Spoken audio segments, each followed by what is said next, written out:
Aquí en Punto Final con el doctor César Azabache, ex procurador general de la República, importante para poder desarrollar y descifrar secuencias que tienen que ver con lo legal, que es algo que es parte de nuestra vida cotidiana en estos momentos. ¿Cómo está, doctor Azabache? Gracias por estar con nosotros. Anticorrupción nada más, ¿eh? Anticorrupción.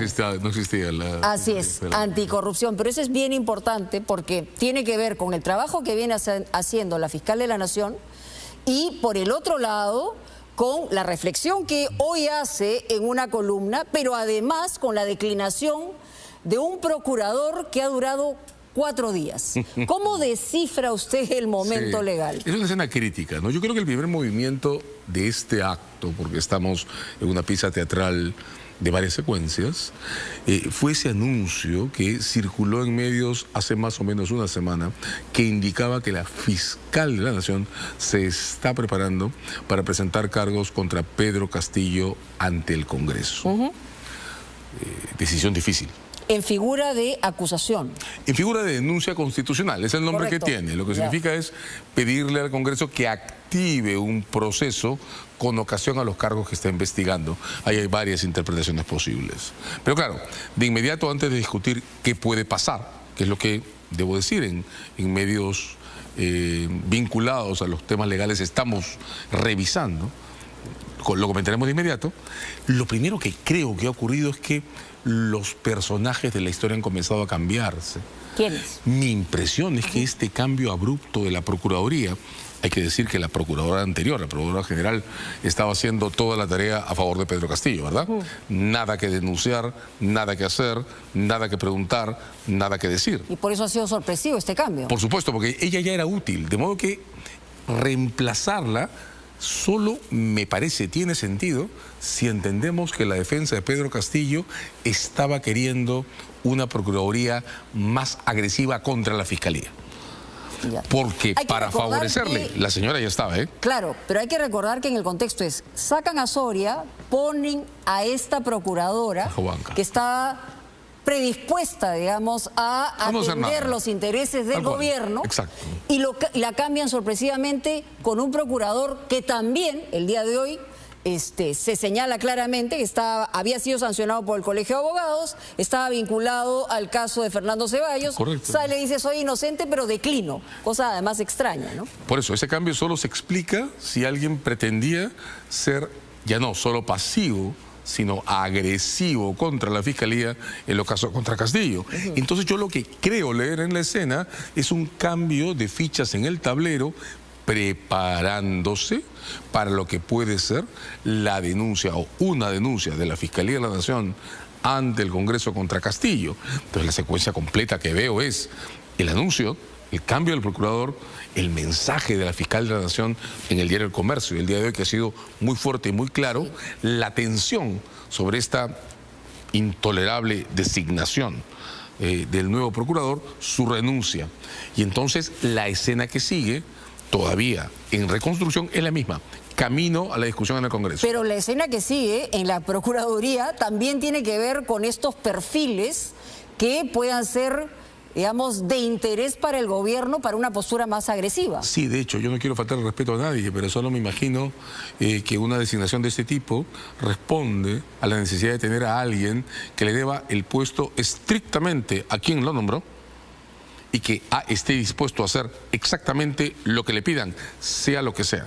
¿Es posible que prospere esta acusación constitucional contra el presidente? A ver, ese es el tema que está ahora en discusión. ¿Qué va a pasar? Exacto. Si la fiscal de la Nación empieza a terminar sus carpetas, pensemos en la de ascensos militares y policiales, que es una especialmente importante porque en este momento se están discutiendo de nuevo los ascensos de la policía y de las Fuerzas Armadas. Si la fiscal de la Nación termina sus primeras carpetas y se las envía al Congreso, la primera pregunta es: ¿qué es exactamente lo que va a pedir? Rosa María Palacio, por ejemplo, hace más o menos 10 días o 15,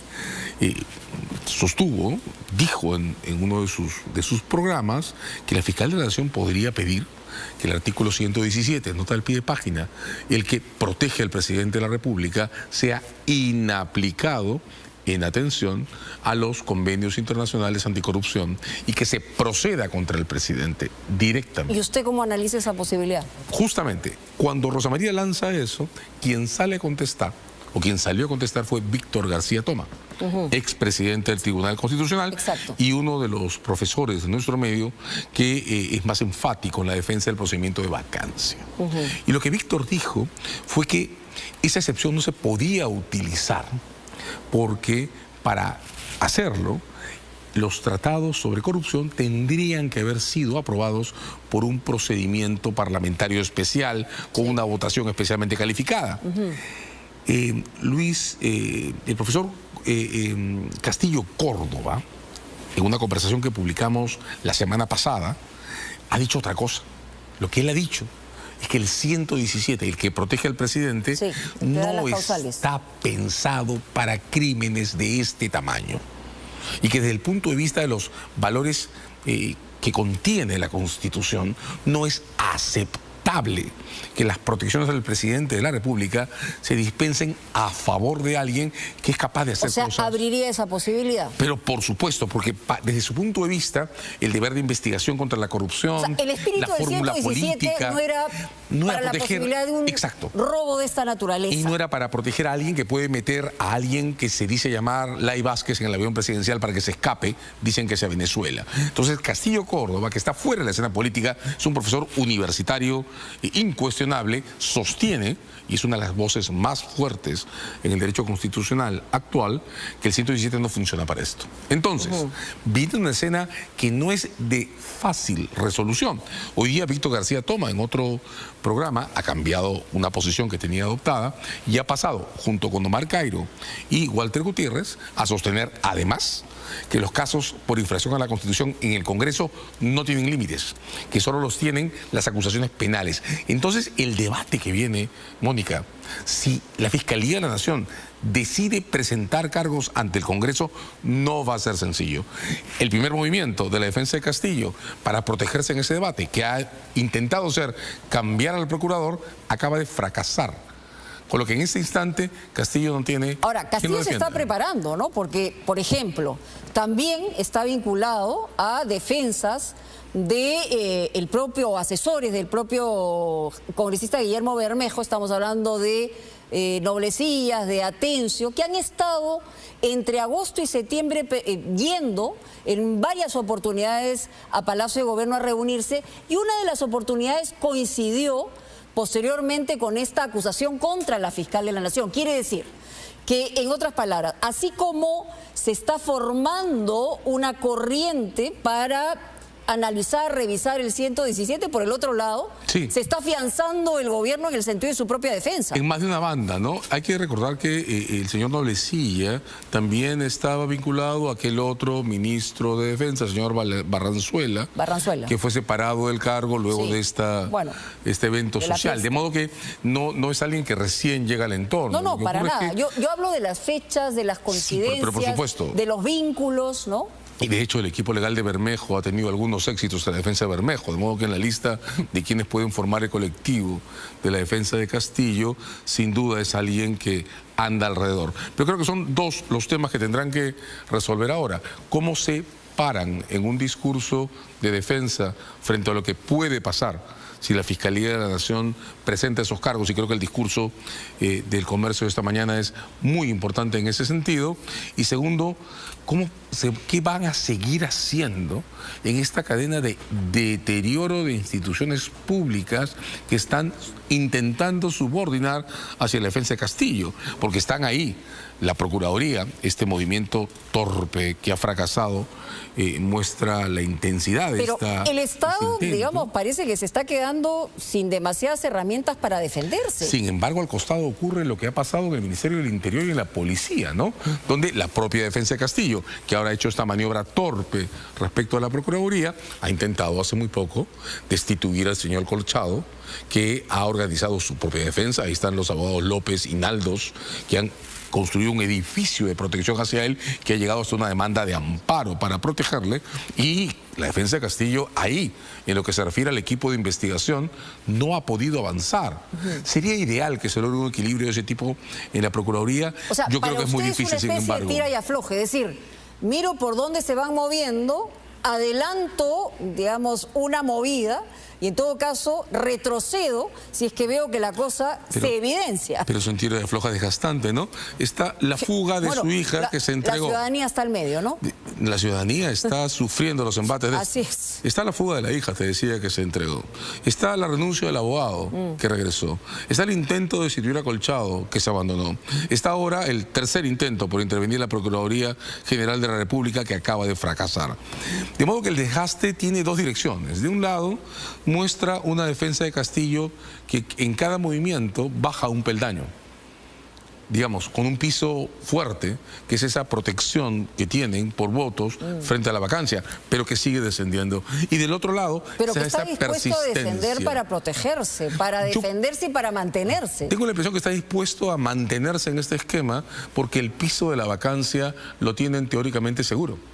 Mientras la vacancia esté bloqueada, vacancia, mejor dicho. Correcto, mientras puedan bloquear la vacancia, para decirlo más claramente, lo que tienen es un caso contra el Ministerio Público, en mi impresión, considerando, y el antecedente del caso de Vizcarra, voy a usar comillas, les respalda, que las investigaciones de la Fiscalía duran demasiado y en consecuencia podrían acompañarlo durante los 4 años que le falta gobernar, y después, uso comillas ahora, ya veremos. Ahora, la prensa sigue denunciando.